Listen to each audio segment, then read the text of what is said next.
नमस्कार, तुमचं सगळ्यांचं द मराठी होम या माझ्या यूट्यूब चॅनलवरती खूप खूप स्वागत आहे। तर आजच्या व्हिडिओमध्ये मी तुम्हाला काही होम ऑर्गनायझेशनच्या आयडिया शेअर करणार आहे। त्यासाठी तुम्ही व्हिडिओ शेवटपर्यंत नक्की बघा। चला तर मग सुरू करूयात आजचा व्हिडिओ। तर माझी पहिली आयडिया आहे स्टेशनरी ऑर्गनायझेशनच्या बाबतीत। तर स्टेशनरी मध्ये जे साहित्य असतं ते लागणारं प्रत्येक साहित्य प्रत्येकाच्या घरात असतं। मग ते असतील रबर असेल, खोड रबर असतील, पेन्सिल असतील, सगळ्या वस्तू आपण जर अशाच एका जागेत ठेवल्या तर त्यांचा गोंधळ होतो आणि वेळेवरती त्या वस्तू आपल्याला सापडत नाही। तर याचा बेस्ट उपाय म्हणजे तुम्ही या सगळ्या वस्तूंना एका ट्रे मध्ये किंवा बास्केट मध्ये सेग्रिगेट करून ठेवू शकता।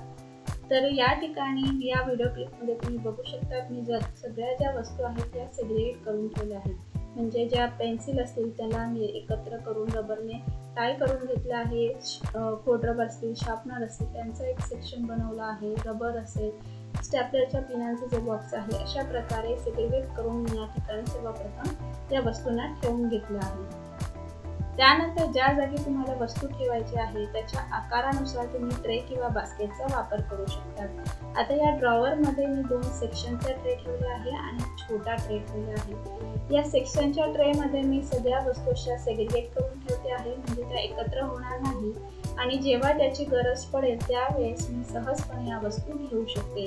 इवन ओमला सुद्धा जेव्हा या वस्तू लागतील तर तो सहजपणे त्या वस्तू या ड्रॉवर मधून काढू शकतो। अशा प्रकारे मी ड्रॉवर हे स्टेशनरीसाठी संपूर्णपणे ऑर्गनाइज करून घेतलं आहे। एकदम नीटनेटकं आणि सुटसुटीत असं या सगळ्या वस्तू आता या ड्रॉवर मध्ये ऑर्गनाइज झाल्या आहेत। याचा एक फायदा असा आहे की हे जे कपाट आहे हे ओमचं आहे, कारण खालच्या बाजूला मी ओमची पुस्तकं आणि वह्या ठेवल्या आहेत आणि वरचं जे ड्रॉवर आहे या ड्रॉवर मध्ये मी त्याच्यासाठी लागणारे सगळं जे स्टेशनरीचं साहित्य आहे ते ऑर्गनाइज करून ठेवलं आहे। म्हणजे त्याला जेव्हा ज्याच्या वस्तूची गरज पडेल तो सहजपणे त्या वस्तू घेऊ शकतो। आता पुढची जी टीप अशी आहे की बेडशीटच्या बाबतीत। बेडशीट आपण असे घडी करून एकमेकांवरती कपाटात किंवा एका कोपऱ्यामध्ये नेहमी ठेवत असतो। तर याचा एक दुरुपयोग म्हणजे असा की जेव्हा जी वस्तू लागते किंवा पिलो कवर असेल किंवा बेडशीट असेल, जेव्हा आपण ती काढायला जातो तेव्हा खालची किंवा वरची दोघं बेडशीटची गडी विस्कटत असते। तर मग पुन्हा ह्या ज्या गोष्टी आहेत त्या अवॉइड जर करायच्या असतील तर बेडशीट सोबत आपल्याला असे 2 पिलो कवर येत असतात। तर एका पिलो कवर मध्ये आपण ही बेडशीट आणि हे जे पिलो कवर आहे ते व्यवस्थितपणे घडी करून घेऊया आणि या पिलो मध्ये हे बेडशीट ठेवून देणार आहे। म्हणजे काय होणार की पिलो कवर आणि बेडशीट ह्या मॅचिंग जो सेट आहे तो एकाच पिलो केस मध्ये जाणार आहे। इकडे तिकडे पिलो कवर किंवा बेडशीट होणार नाही। शिवाय ज्या वेळेस आपल्याला जी बेडशीट लागेल त्यावेळेस आपण फक्त हे पिलो कवर सहजपणे काढू शकतो। शिवाय कपाटात पसारा होणार नाही, कुठच्याही बेडशीटची किंवा दुसऱ्या कपड्यांची घडी ही विस्कटणार नाही। हा देखील याचा एक फायदा होऊ शकतो। किंवा आतलं जे बेडशीट आहे त्या ठिकाणी धूळ वगैरे बसणार नाही आणि व्यवस्थितपणे सगळ्या ज्या बेडशीट आहेत त्या आपण नीटपणे ऑर्गनाइज करू शकू। तर माझ्याकडे ज्या रोजच्या वापरातील बेडशीट आहे ते मी अशा प्रकारे घडी करून अशा एका पिलो कवर मध्ये ठेवून देते आणि मग हे जे पिलो कवर आहेत हे एकावरती एक मी कपाटात ठेवत असते।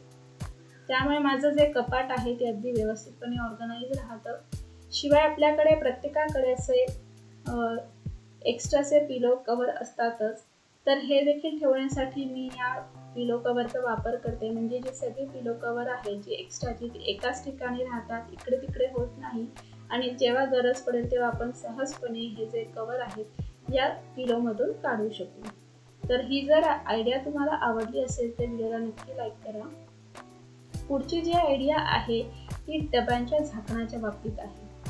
मी मागे एक होम ऑर्गनायझेशन मध्ये किचन ऑर्गनायझेशनचा एक व्हिडिओ बनवला होता, जिथे किचन मध्ये मी वरच्या बाजूला असे स्टीलचे डबे ठेवते आणि त्याला असे ओढणीचे कपडे मी बांधून ठेवले आहे।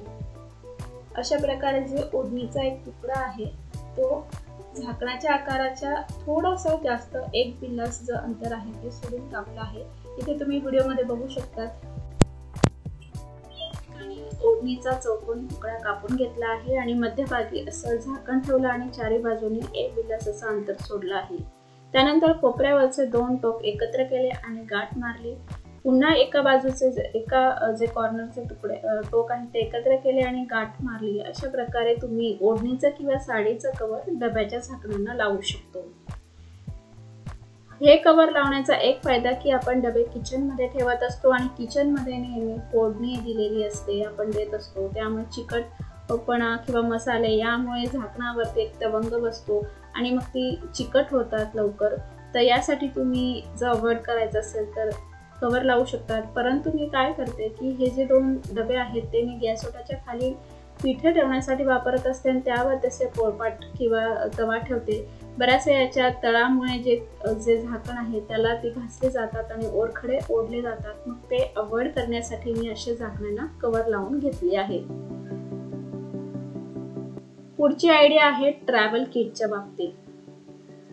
आपल्याकडे असे चष्मा ठेवण्याचे जे बॉक्सेस प्रत्येकाच्या घरात आहेत, वेगवेगळ्या आकाराचे असतात, लहान मोठ्या आकाराचे असतात. तर याचा वापर आपण ट्रॅव्हल किट म्हणून करू शकतो. म्हणजे ट्रॅव्हलमध्ये आपल्याला मेकअप वस्तू असतील किंवा ज्वेलरी असेल किंवा टूल्स वगैरे न्यायचे असतील तर ते ठेवण्यासाठी आपण याचा बॉक्सेसचा वापर करू शकतो.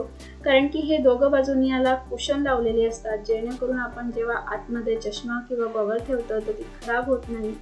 हाच एक फायदा आहे की आपण अशा बॉक्सेसमध्ये मग मेकअपसाठी लागणाऱ्या वस्तू ठेवू शकतो. कारण की मेकअपच्या वस्तू या नेहमी महाग असतात आणि अनावधानाने ते खाली पडल्या तर ते पैसे वेस्ट होतात. शिवाय आपल्या जी फेवरेट लिपस्टिक असेल उदाहरणार्थ ती खराब होते बऱ्याच वेळा ट्रॅव्हलिंगमध्ये. मग अशा ज्या गोष्टी आहेत त्या अवॉइड करण्यासाठी तुम्ही अशा चष्मा ठेवण्याच्या बॉक्सेसचा वापर करू शकता.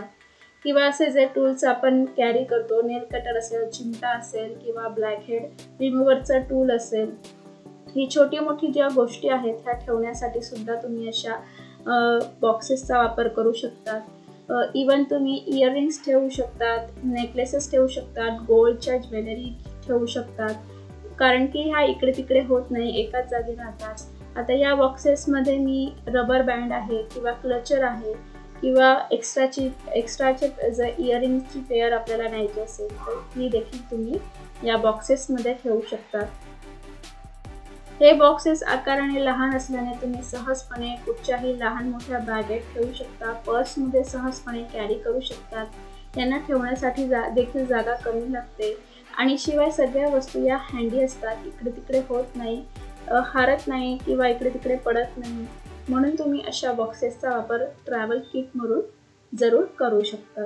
तर मैत्रिणींनो, तुम्हाला आजचा व्हिडिओ कसा वाटला मला कमेंट करून सांगा. व्हिडिओ आवडला असेल तर लाईक करा, चॅनलला सबस्क्राईब करायला विसरू नका. पुन्हा भेटूया एका नवीन व्हिडिओसोबत. तोपर्यंत धन्यवाद.